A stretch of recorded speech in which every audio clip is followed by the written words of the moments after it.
Well, hey, you guys. So according to a 2023 Harris poll for Bloomberg, around 45% of Americans ages 18 to 29 live with their parents. And here's a little fun fact. This percentage was actually about the same as it was in the 1940s. But the reason behind this decision obviously has changed. But today I want to share my thoughts on all sides of this conversation and kind of give you some signs that it might be time to take the next step if you are someone living at home with your parents. Now, before we dive in, make sure to hit that subscribe button so you don't miss an episode. So first, here are a few reasons why people are making the decision to keep living with their parents. Some of it is really good motivation. People are like, well, I want to save money. I want to pay off debt.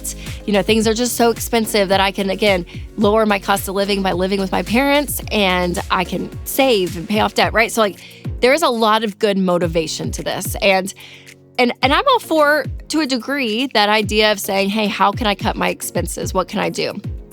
But also, we want to make sure that you as a whole person are thriving in life. So while some of that motivation is good, it can have its downside. But people, again, have so many heated opinions on this.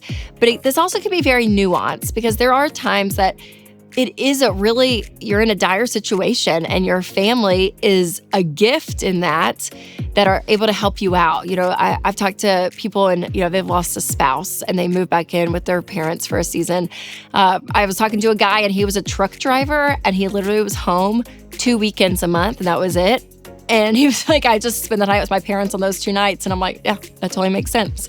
I have another friend and her husband's in the military and he's going to be deployed for 9 months. And so she's going to go and live with her parents during that time for her mom to help with the kids and all of it, right? So there are nuanced situations that it does really make sense. And again, for a season, I think that this can be an okay decision for you to make. But for the long term, in most situations, it ends up not being great. I always think about that rom-com Failure to Launch with Sarah Jessica Parker and Matthew McConaughey. And it's like, oh yeah, you can really see it. It can definitely slow down your personal growth and development in so many ways. And there's something to be said about when you get home and you're like, oh yeah, do I have milk and bread and the basics of life? Are the lights being paid, the bill? There's just things as an adult you have to think through. And when your parents are kind of that safety net to a degree for a long period of time, it's naturally going to stunt a level of your growth. Because I think when you have to go out and do new things, and it is a little scary, maybe you kind of are taking a risk, there's something in that builds character, it builds confidence.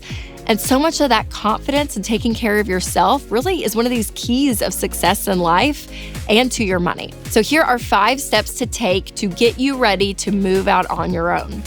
Number 1, set a move out date.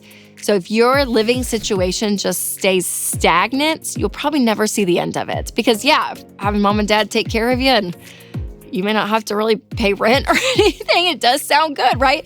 But again, it is good for you to be out on your own. So that deadline really keeps you accountable, and it's good communication for you and your parents as well. So have that date out there. And again, this could be 60 days, this could be 6 months, but have a date. Number 2, make sure you can budget for your 4 walls. So you may have to compromise in your life because your starter situation when you move out on your own probably isn't going to be perfect. It may not be ideal, but again, it's your first one, and that's okay.